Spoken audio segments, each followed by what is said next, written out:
हम बात कर रहे हैं कोलकाता जूनियर डॉक्टर रेप और मर्डर केस की। केंद्रीय जांच ब्यूरो यानी सीबीआई ने पुष्टि की है कि यह भयावह अपराध एक व्यक्ति संजय रॉय द्वारा किया गया था।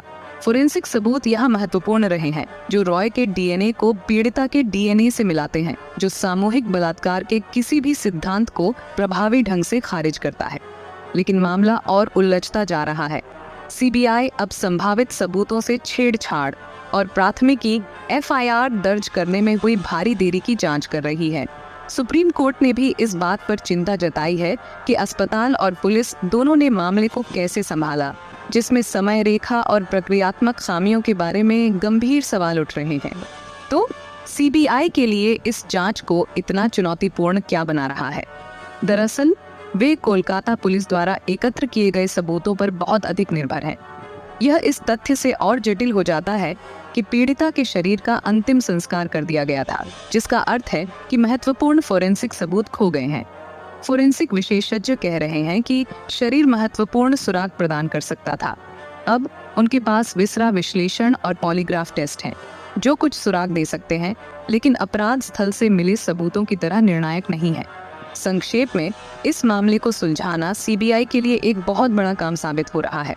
अपराध स्थल से छेड़छाड़ और प्रक्रियात्मक देरी के आरोपों के साथ उन्हें मिलने वाला हर सबूत और भी महत्वपूर्ण हो जाता है।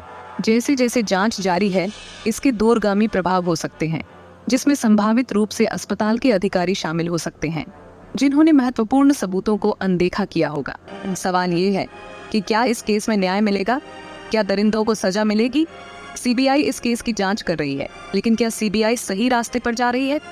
क्या सीबीआई इस केस को सुलझा पाएगी या ये केस भी दब जाएगा? आज हम इसी सवाल का जवाब ढूंढेंगे। तो इस केस में सबसे बड़ा मोड़ तब आया जब सीबीआई ने बताया कि पीड़िता के साथ गैंगरेप नहीं हुआ था। जी हाँ, आपने सही सुना। सीबीआई की रिपोर्ट कहती है कि पीड़िता के साथ गैंगरेप नहीं हुआ था। लेकिन सवाल ये है कि अगर गैंगरेप नहीं हुआ था तो फिर पीड़िता की मौत कैसे हुई? क्या सीबीआई हमें गुमराह कर रही है? क्या सच छुपाया जा रहा है? क्या राजनीतिक दबाव में सीबीआई जांच को बदला जा रहा है? सीबीआई की जांच में ये भी पता चला है कि क्राइम सीन के साथ छेड़छाड़ की गई थी। जी हाँ, आपने सही सुना। क्राइम सीन के साथ छेड़छाड़ की गई थी। सबूतों को मिटाने की कोशिश की गई थी।